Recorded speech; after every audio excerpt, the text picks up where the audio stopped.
Podcast de l'article de Ahmed Nagy publié sur l'odj.ma. L'auteur a intitulé son article « France-Afrique, le Mali, c'est fini ». Il commence son article ainsi. Les forces françaises de l'opération Barkhane ont quitté le Mali, le 15 août, sous la pression de la junte militaire au pouvoir à Bamako. Paris ne peut que constater le recul inexorable de son influence en Afrique. Sans tambour, ni trompette, les soldats français de l'opération Barkhane ont achevé leur retrait du Mali, pour être redéployés au Niger. Paris a ainsi souligné que l'armée française allait continuer sa lutte contre le terrorisme djihadiste au Sahel. La décision de mettre un terme à l'opération Barkhane et à la présence militaire française au Mali a été prise le 17 février, quand Paris a constaté que les conditions n'étaient plus réunies pour rester au Mali, selon le site de l'Élysée. En termes moins diplomatiques, le président Emmanuel Macron a bien été obligé d'admettre que le sentiment anti-français au Mali était devenu tel que les soldats de l'opération Barkhane n'avaient d'autre choix que de plier bagages. L'auteur poursuit son article ainsi. Les médias français ont beau mettre l'accent sur la nature non démocratique du régime actuel au Mali, une junte militaire menée par le colonel Assimi Goïta qui a renversé, le 18 août 2020, le président élu Ibrahim Boubacar Keïta, il n'en demeure pas moins avéré que l'actuel pouvoir à Bamako jouit d'une certaine popularité auprès des Maliens. La France paye pour ses choix stratégiques douteux et son hypocrisie politique au Mali, après avoir sacrifié la vie de 59 de ses soldats lors de la dite opération Barkhane. Sachant que Barkhane fait suite à l'opération Serval, qui a duré de janvier 2013 à août 2014, et coûté la vie 9 soldats français, Paris aurait donc subi la perte de 68 soldats, pour voir, en fin de compte, ces forces militaires engagées au Mali mises à la porte.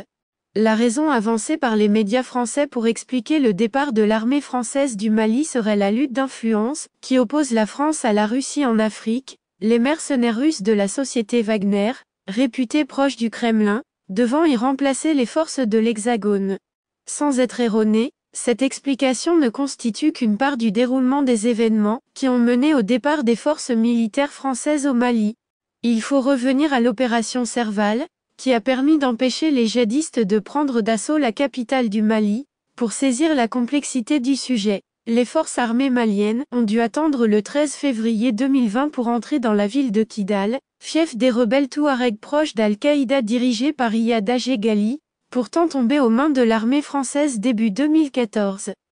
L'auteur précise sa pensée ainsi.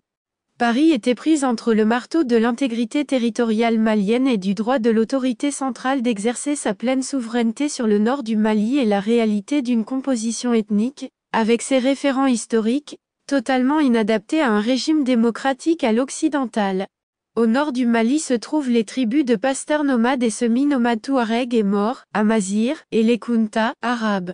Ces ethnies, fières d'une longue tradition guerrière, qui les a fait craindre pendant des siècles par les ethnies du Sud, ne représentent pas plus de 10% de la population. Les ethnies du Sud, à vocation d'agriculteurs et anciennement opprimées par les ethnies du Nord, se sont retrouvées, après le départ du colonisateur français en 1960, les maîtres du Mali, par la grâce de la démocratie arithmétique.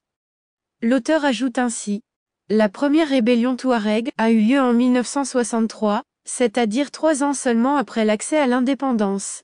Il y a eu, par la suite, 4 autres insurrections touareg, en 1990, en 2006, en 2007 et en 2012.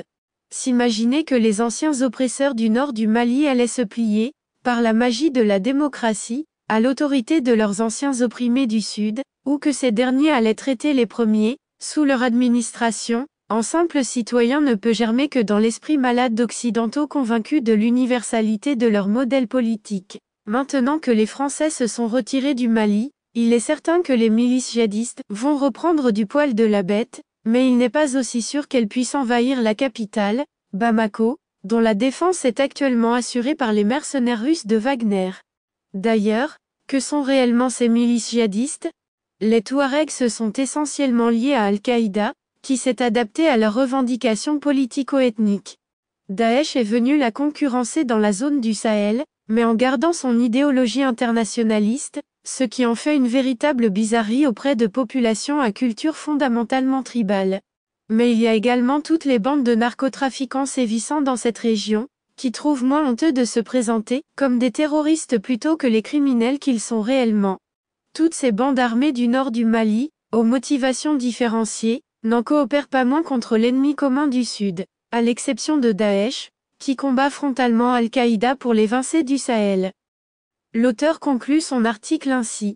Le recul d'influence de Paris sur le continent noir, avec une progression notable des sentiments anti-français dans une Afrique de l'Ouest, pourtant jusqu'à présent considérée comme une arrière-cour de la France, ne va pas manquer de laisser apparaître une autre ambition hégémonique, qui attendait impatiemment son heure, celle des Anglo-Saxons. Pendant ce temps, les populations du Mali, du Nord comme du Sud, vont continuer à souffrir des affres d'une guerre de basse intensité, mais ininterrompue. Rédigé par Ahmed Nagy et lu par l'intelligence artificielle de l'ODJ Media. N'oubliez pas de télécharger notre application l'ODJ Mobile sur Android et iOS et de vous abonner à notre chaîne YouTube l'ODJ TV si vous souhaitez être au courant des dernières actualités, podcasts et émissions télévisées.